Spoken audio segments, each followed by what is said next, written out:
2019년이 이제 3일 남았습니다. 마지막 주일, 연종주일이죠. 주보를 만들다가 19-52호, 52번째 주일, 진짜 마지막 주일이구나라는 것이 마음에 와 닿았습니다. 한 번 지나가면 다시는 돌아오지 않는 것이 세월입니다. 그런데 우리가 실망할 필요가 없는 이유가 있습니다. 왜냐하면 이번 주일이 지나면 2020년 새해가 우리 앞에 기다리고 있기 때문입니다. 2020년은 여러모로 마음을 설레게 하는 그러한 해입니다.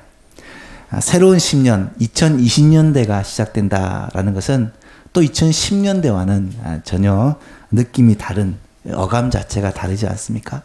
새로운 10년을 시작하는 이 즈음에 우리 예수만교회는 2020년 새해가 우리에게 특별한 한 해가 될 것이다 라는 기대와 소망을 가지고 기도하고 있습니다. 여러분, 우리 예수만교회의 영원한 슬로건이 뭔지 아십니까? 예수만교회 이름을 지을 때부터 우리 예수만교회는 오직 예수님만 바라보는 교회다, 예수만교회다 라는 이름 자체가 그런 의미를 가지고 있습니다. 우리 교회가 달려나갈 목표는 영혼을 구원하여 그리스도의 제자로 세우는 교회입니다. 이것은 우리 교회뿐만 아니라 모든 지상의 교회들이 동일하게 달려가는 목표입니다. 영혼을 구원하여 그리스도의 제자로 세워가는 것이 교회의 사명이죠. 뿐만 아니라 우리 예수만교회는 5가지 비전을 가지고 그렇게 달려가고 있습니다. 교회가 해야 될 많은 일들 가운데서 가장 핵심적인 5가지. 예배하는 일, 전도하는 일, 교육하는 일, 봉사하는 일, 그리고 교제하는 일입니다. 이 일을 교회가 힘을 합쳐 열심히 해오고 있습니다. 작년이 아니죠. 올해는 사람을 살리고 세우고 고치는 교회다라는 그런 표어를 가지고 달려왔습니다. 이제 새해에는 건강한 교회, 행복한 성도라는 또 새로운 표어를 가지고 달려나갈 것입니다.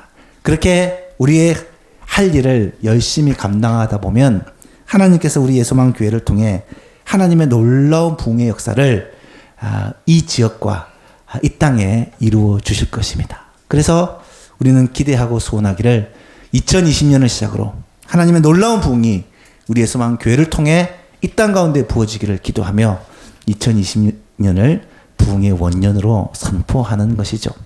사랑하는 여러분, 하나님이 부어주실 부흥이 기대가 되지 않습니까? 하나님께서 부흥케 하시면 교회가 단지 성장하는 것이 아니라 교회가 완전히 새로워집니다. 우리의 가정에 하나님의 부흥의 역사가 나타나면 우리의 가정이 완전히 새로워집니다. 우리의 심령에 하나님의 부흥의 역사가 나타나면 우리의 심령이 완전히 새롭게 되어지는 것입니다. 하나님의 부흥의 역사로 말미암아 우리를 새롭게 하기를 원하시고 우리를 통하여 우리의 가정과 이 땅과 이 나라를 새롭게 하시기를 원하고 계시다라는 사실이죠. 우리 예수만교회가 이 부흥의 통로로, 부흥의 귀한 도구로 쓰임받게 될 수 있기를 주님의 이름으로 축복합니다. 이 하나님의 부으실 부흥을 기대하고 사모하면서 12월 한 달 동안 이 부흥에 대해서 우리가 살펴보고 있습니다. 성경에 나오는 많은 부흥의 역사 가운데 특별히 사도행전에 나타나는 초대 예루살렘 교회에 일어난 부흥에 대해서 우리가 생각해 보고 있습니다. 첫 번째는 이 부흥의 시작은 기본기의 회복이다라는 말씀을 드렸습니다. 성도들이 사도들을 통해 말씀을 배우고 또 서로 떡을 떼며 교제하고 오로지 기도하는 일을 힘썼다.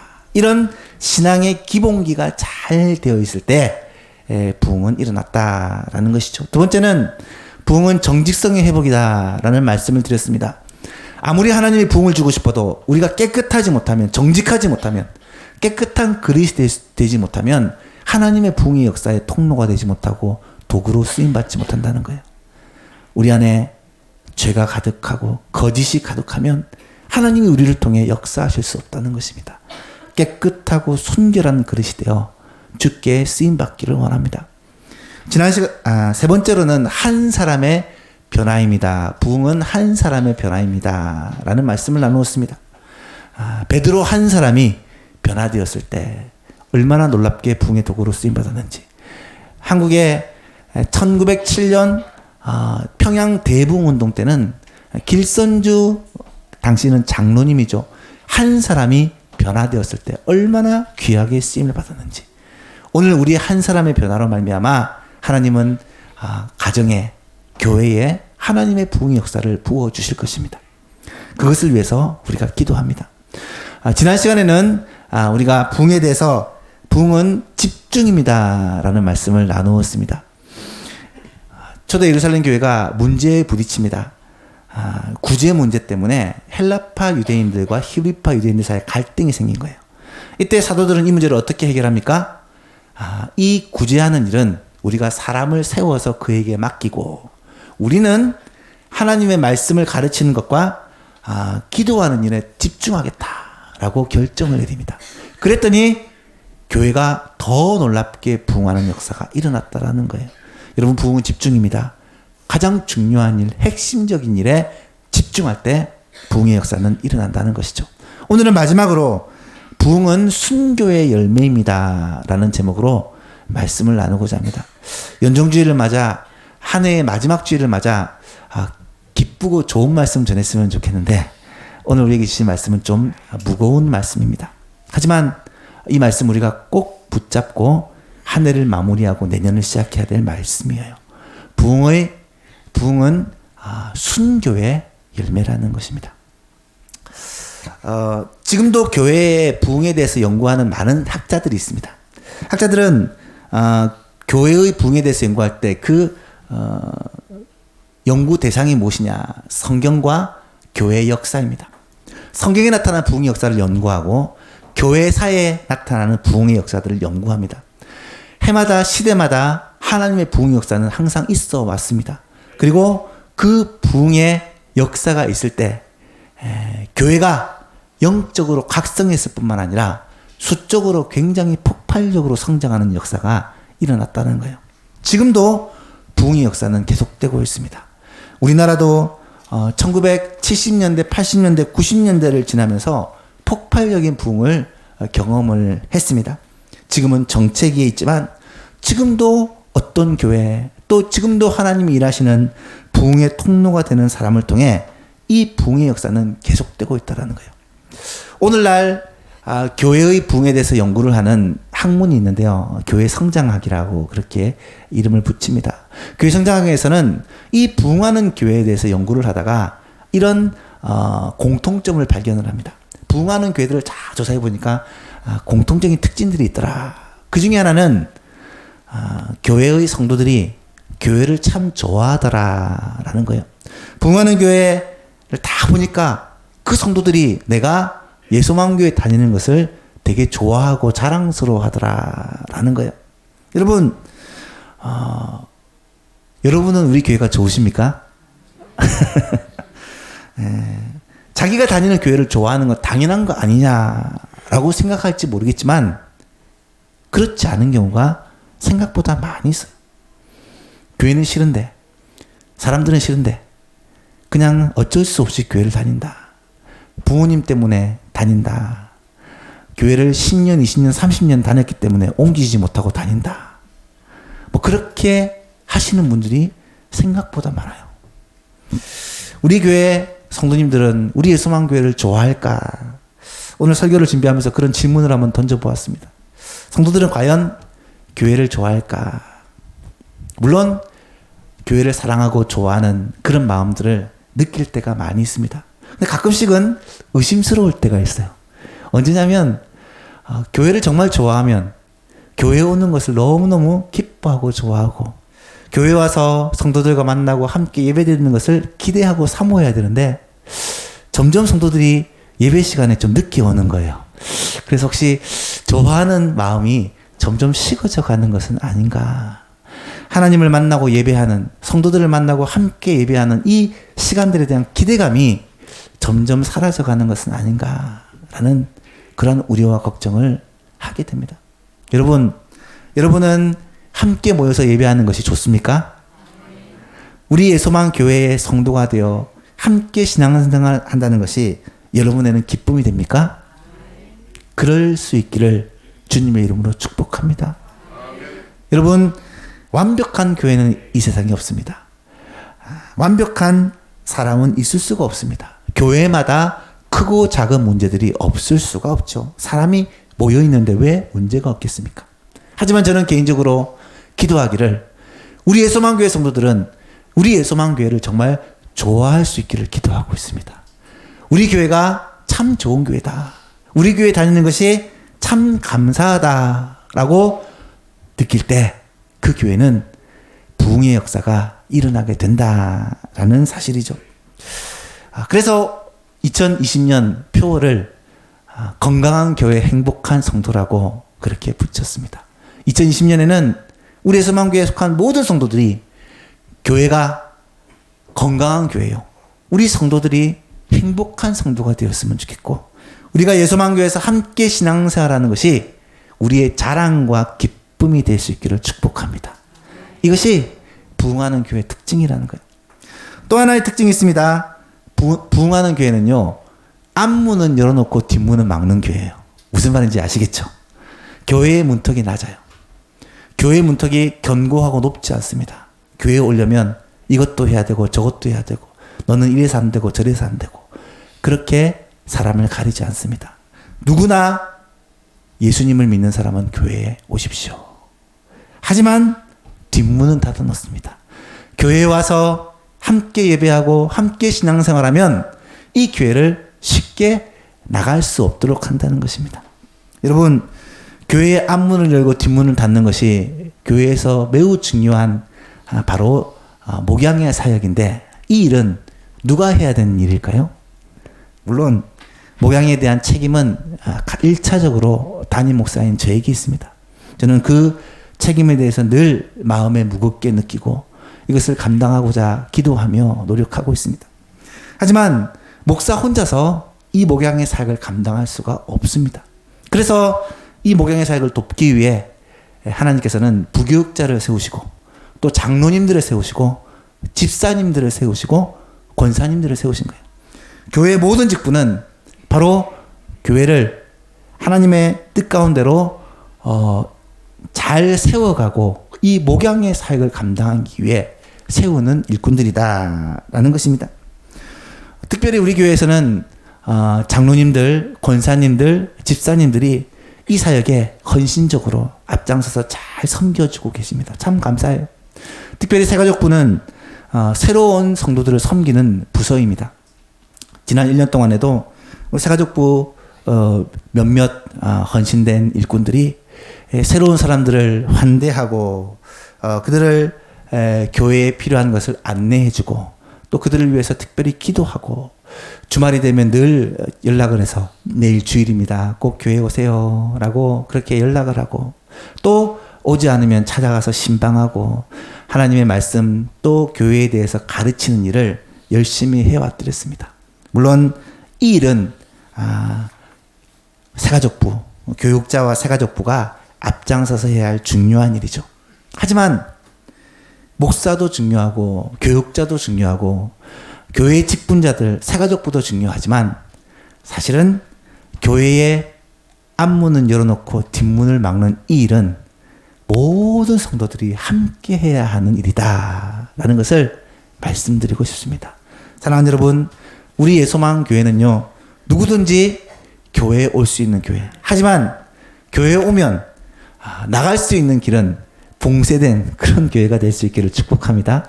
그런 교회가 될 때 교회는 건강하게 자랄 수밖에 없게 되죠. 교회를 좋아한다고 했을 때 많은 사람들은 생각합니다. 교회 시설이나 교회 건물이 좋아서 교회를 좋아한다? 아니면 교회 프로그램이 잘 돼 있고 자녀 양육 시스템이 잘 돼 있고 교회에 보육시설이 잘 돼 있어서 이 교회를 택한다라고 생각을 합니다. 하지만 교회를 좋아한다는 건 그런 의미가 아닙니다. 교회를 좋아한다 해서 사람들은 목사님의 설교가 좋고 목사님이 그 목회 방침이 마음에 들고 또 교회의 예배 분위기가 내게 맞고 그래서 교회를 좋아한다라고 생각합니다. 하지만 그것이 핵심이 아닙니다. 교회를 좋아한다는 것은 무엇을 말하냐면 하나님께서 한 공동체로 교회로 불러주신 이 예소망 공동체가 이 공동체의 사람들이 좋은 거예요. 여러분 예수만교회가 좋다라는 말은 교회에 올 때 우리 교회 성도들과 함께 예배드리는 게 너무너무 기쁘다. 마치 명절이 되어 가족들을 만났을 때 그 마음에 기쁨이 있는 것처럼 성도들을 만났을 때 그 마음에 기쁨이 있고 함께 예배드리고 함께 식사하고 교제하는 것이 기쁨이 되어지고 마치고 집에 돌아갈 때면 아쉬움이 있고 또 보고 싶고 다음 주 빨리 왔으면 좋겠다라는 그런 마음이 우리의 마음에 있을 때 그것이 교회가 좋은 거예요. 교회를 사랑하는 거예요. 마치 우리 막내 아들 성원이가 늘 주일만 손꼽아 기다리는 것처럼 그렇게 교회를 사랑하는 교회를 좋아하는 여러분 될 수 있기를 간절히 바랍니다. 그런데요, 교회가 좋은 것도 이런 밝고 긍정적인 면만이 있는 것이 아니에요. 교회 안에는 항상 나와 맞지 않는 사람이 있기 마련이고요. 또 교회 안에는 항상 모든 사람이 다 좋을 수가 없잖아요. 하나님이 사람을 다양하게 만드셨고 생각과 그 스타일을 다르게 만드셨기 때문에 나랑 맞는 사람도 있고 맞지 않는 사람, 내 눈에 불편하게 보이는 일도 있고 마음에 안 드는 일도 있기 마련이라는 거예요. 여러분 그래서 필요한 것이 무엇인 줄 아십니까? 그래서 교회에서는요 순교의 정신이 필요한 거예요. 누군가가 교회 안에서 이런 아픔과 이런 문제들을 끌어안고 하나님 앞에 나가 기도하고 이런 문제를 말 없이 조용히 기도하고 헌신하고 희생하고 그렇게 해결하는 순교자가 교회에 꼭 있어야 된다는 거예요. 오늘 마지막으로 이 부흥에 대해서 얘기하면서 부흥의 순교는 부흥은 순교의 열매입니다라는 이 말씀은 부흥하는 공동체가 되기 위해서는 반드시 우리 예수만 교회 안에도 순교하는 사람들이 있어야 된다라는 것을 말씀드리는 것입니다. 이 말씀을 듣는 가운데 우리의 마음속에 다른 사람이 아니라 내가 이 사명 감당함으로 우리 부흥의 불씨가 되고 불쏘시개가 되는 그런 은혜가 있기를 간절히 바랍니다. 이 순교에 대해서 얘기하면서 한 사람을 소개하고자 합니다. 우리나라의 순교자 중에 대표적인 분 중에 하나인 토마스 선교사예요. 토마스 선교사는 1863년 12월에 런던 대학교를 졸업하자마자 선교하기로 그렇게 헌신을 합니다. 24살의 젊은 청년이에요. 마침 사람을 만나 결혼을 하고 신혼 부부가 선교의 길을 오릅니다. 먼저 중국으로 갑니다. 중국에서 선교를 하는 가운데 고생을 정말 많이 합니다. 날씨도 맞지 아니하고 삶도 익숙지 않고 생활 문화와 습관도 다르기 때문에 고생을 많이 하다가 아내가 병이 들게 돼요. 이 아내의 병 때문에 좀 더 따뜻하고 환경이 좋은 곳에서 치료받기 위해 남쪽으로 이동을 했지만 얼마 있지 않아 아내를 잃어버리고 맙니다. 아내가 하나님께로 먼저 가자 이 토마스 선교사는 낙심하고 크게 실망하여 선교사의 이 직을 내려놓고 이 중국에서 해관의 통역사로 그렇게 근무를 하게 되어집니다. 그러던 가운데 그는 중국어와 또 근처에 있는 한국 그리고 러시아어를 배우게 되어지고요. 그것에서 근무하는 가운데 스코틀랜드 장로교 선교사였던 알렉산더 윌리엄슨을 만나서 마음의 아픔과 상처를 회복하는 그런 일이 일어나게 됩니다. 다시금 선교를 해야 되겠다라는 마음을 먹고 1865년 9월 달에 한국 북한에 있는 황해도 청년도에서 약 3개월 동안 지내며 한국말을 익히게 됩니다. 다시 중국 북경으로 돌아가 북경대학교에서 일을 하면서 한국에 들어갈 기회를 찾던 가운데 드디어 영국의 상선이 한국으로 들어간다라는 그러한 소식을 전하고 제너럴 셔먼호를 타고 한국에 입국을 하게 돼요. 그때 이 토마스의 나이가 27입니다. 제너럴 셔먼호에는 통역관으로 타게 됩니다. 한국말을 할 수 있는 이 토마스가 당시 상선이었던 이 제너럴 셔먼호를 타고 대동강으로 들어와 평양에까지 그렇게 가는 강을 거슬러 가는 도중에 평양 감사했던 박규수라는 사람이 이 배를 막아섭니다. 어떻게 왔느냐? 통역을 했겠죠? 우리는 두 가지 목적을 가지고 왔습니다. 하나는 야소교를, 기독교를 전하기 위해 왔고, 또 하나는 통상을, 무역을 위해서 왔습니다. 그렇게 이야기를 합니다. 이때 문정관이 그들을 향해서 안 된다. 청나라의 허락 없이는 절대로 올 수 없다. 라고 그들을 거절했음에도 불구하고 이 영국 상선은 무슨 이유에서인지 계속 평양으로 돌진을 합니다. 이때 이 제너럴 셔먼호는 해적으로부터 배를 지키기 위해서 여러 가지 무기로 무장을 하고 있는 배였습니다. 평양 감사했던 박 교수는 결국 이 제너럴 셔먼호를 불태우기로 결심을 하고 이 배가 양각도라는 조그마한 섬에 부딪혀서 자취했을 때 불화살을 쏘아 그 배를 불태웁니다.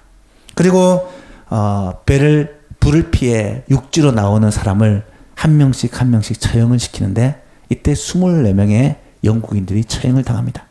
그 중에 마지막으로 처형당한 사람이 바로 토마스 선교사, 27살의 토마스 선교사입니다.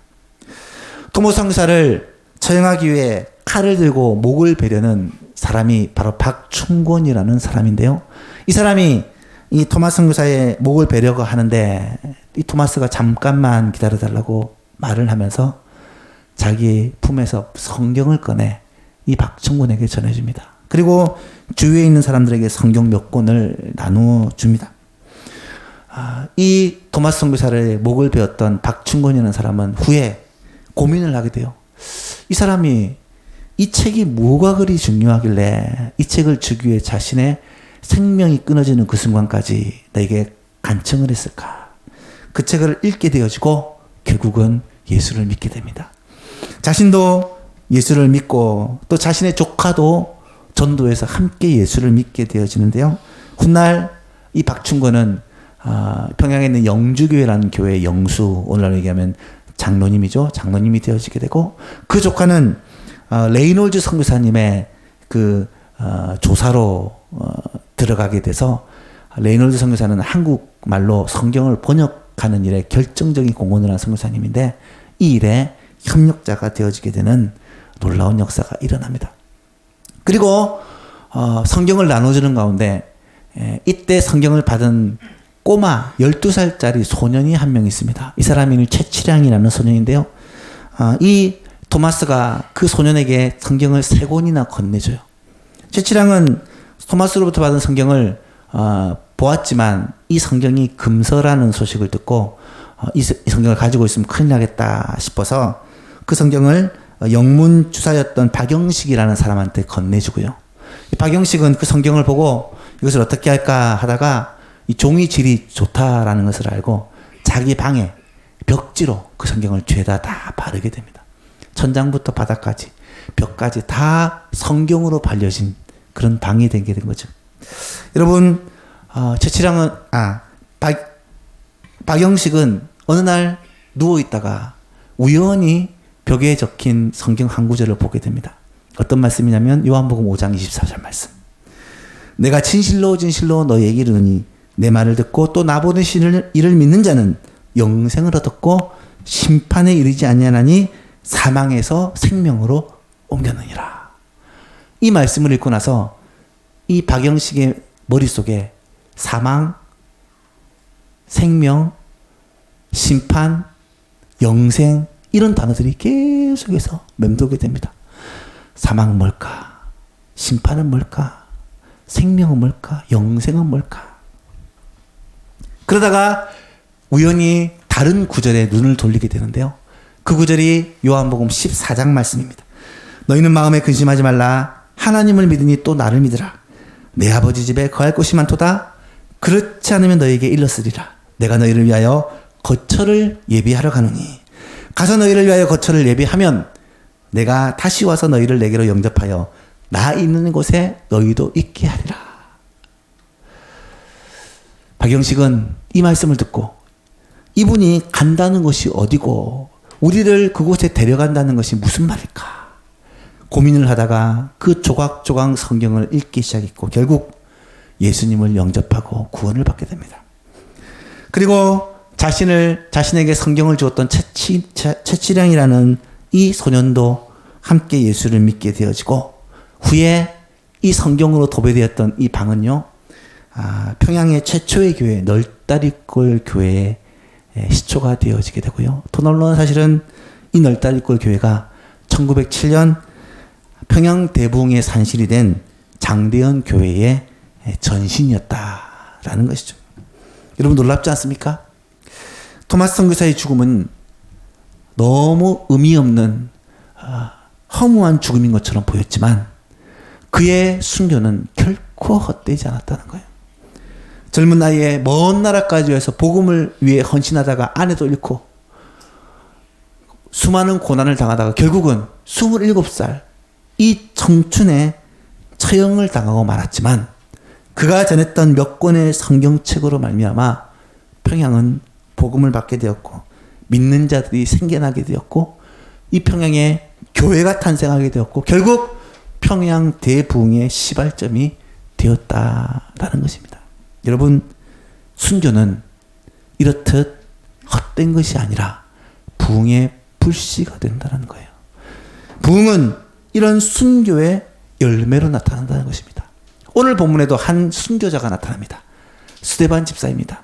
스데반 집사님은 초대 예루살렘 교회에 문제가 생겼을 때 이 문제를 해결하기 위해 7명의 집사 중 한 명으로 택함을 받은 사람입니다. 그런데 이 스데반 집사가 집사로 택함받고 나서 구제의 일을 감당했다라는 내용은 성경에 어느 곳에서 없습니다. 바로 뭐라고 나타나냐면 사도행전 6장 8절 말씀에 스데반이 은혜와 권능이 충만하여 큰 기사와 표적을 민간에 행하니 스데반은 순회 전도자가 되어서 복음을 전하고 기적을 행하며 그리스도를 전파했습니다.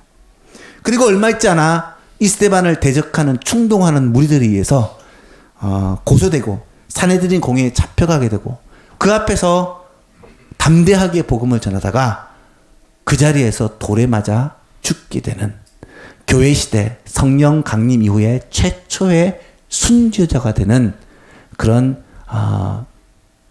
일이 일어나게 됩니다. 여러분, 인간적으로 볼 때는 얼마나 허무합니까? 교회에 이 구제하는 일을 하라고 뽑아놓은 집사님인데 그 일을 하지 않고 복음을 전하다가 너무 허무하게 얼마 지나지 않아 돌에 맞아 죽어버리고 만 것. 과연 이것이 잘한 것일까? 이것이 집사로서의 사명을 감당한 것일까? 라고 의문이 들기도 합니다. 하지만 분명한 사실은 이 스데반의 순교가 결코 헛되지 않았다는 거예요. 어디서 그것을 알 수 있습니까? 적어도 두 가지를 말씀합니다. 첫 번째는 이 스데반의 순교로 말미암아 복음이 예루살렘 밖으로 퍼지게 됩니다. 원래 예수님은 승천하시면서 성령 강림과 교회의 탄생을 약속하시면서 이렇게 말씀하세요. 오직 성령이 너에게 마시면 너희가 권능을 받고 예루살렘과 온 유대와 사마리아와 땅끝까지 이르러 내 증인이 되리라 말씀하셨는데 성령 강림이 있었고 교회가 탄생됐고 예루살렘에는 수만 명의 사람들이 예수님을 믿게 됐는데 그들이 아무도 땅끝까지 이르러 아무도 사마리아 땅에 가서 아무도 온 유대에 가서 복음을 전하려 하지 않았다라는 거예요. 이때 무슨 일이 일어납니까? 스데반의 순교로 말미암아 큰 박해가 예루살렘에 일어납니다. 8장 1절을 보니까 사울은 그가 죽인 당함을 마땅히 여기니라 그날에 예루살렘에 있는 교회에 큰 박해가 있어 사도 외에는 다 유대와 사마리아와 모든 땅으로 흩어지니라. 그 흩어진 사람들이 두루다니며 복음의 말씀을 전할세. 스데반의 순교로 말미암아 이 예루살렘에 있던 모든 성도들이 사방으로 다 흩어지게 돼요. 그리고 그들이 가는 곳마다 복음을 전함으로 말미암아 이 복음이 예루살렘에서 유대로 사마리아로 땅끝까지 이르게 되는 하나님의 이 말씀이 성취됐다는 거예요. 뿐만 아니라 스데반의 순교로 말미암아 청년 사울이 변화되는 계기가 되어집니다.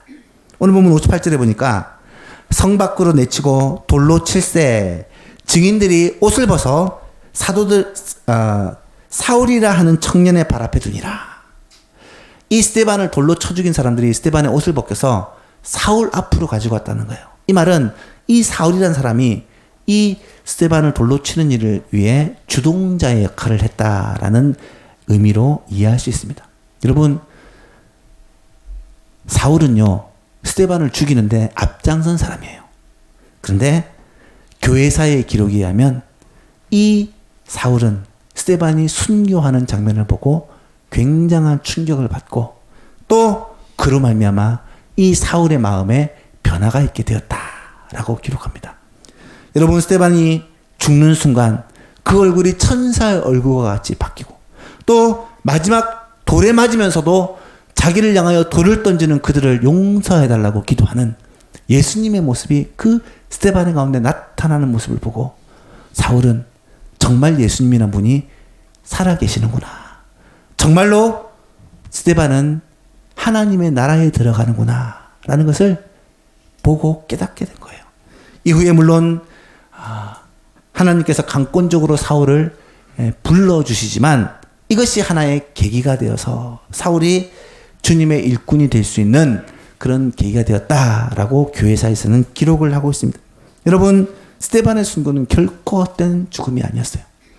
그의 죽음으로 말미암아 복음이 온 땅에 퍼지게 되었고 사도 바울을 통하여 온 세계로 이 복음이 퍼지게 되는 중요한 계기, 하나님의 부흥의 통로가 되었다라는 사실입니다.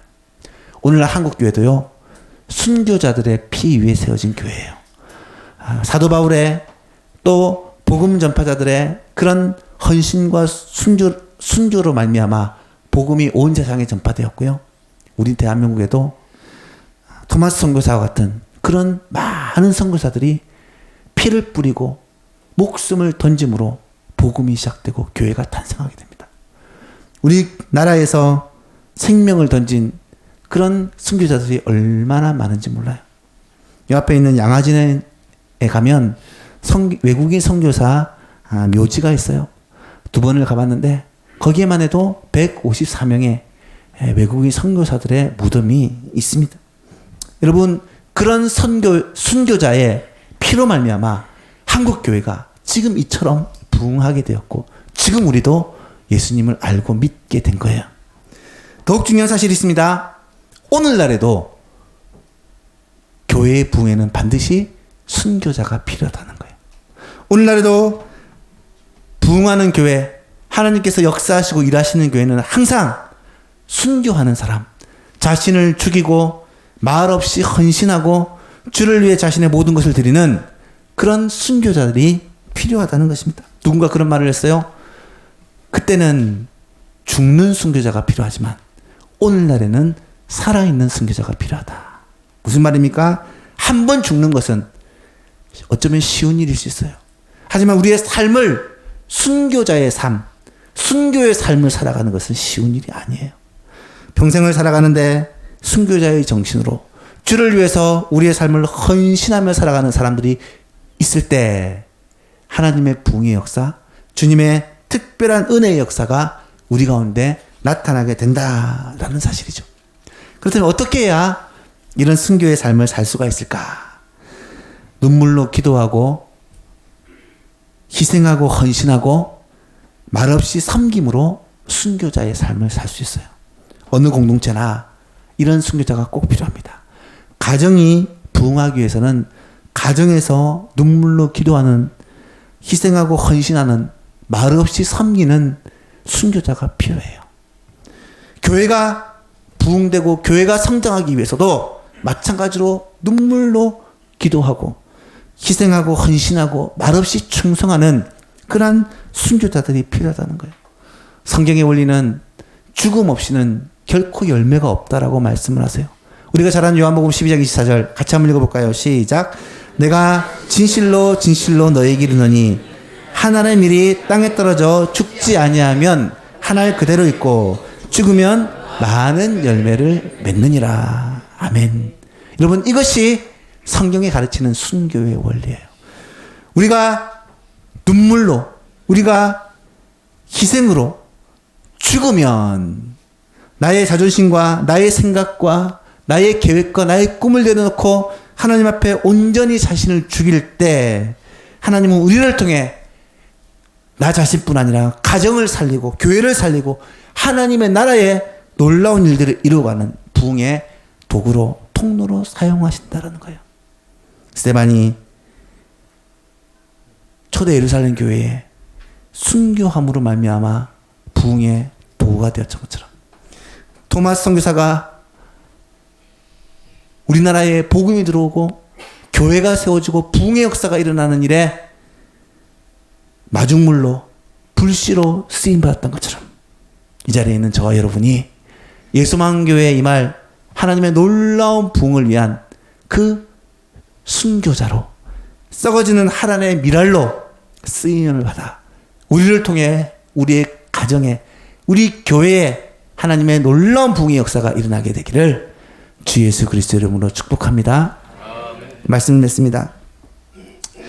사랑하는 예수만 교회 여러분, 지금도 하나님은 순교의 정신을 가지고 순교의 삶을 사는 사람들을 통해 부흥을 부어주십니다.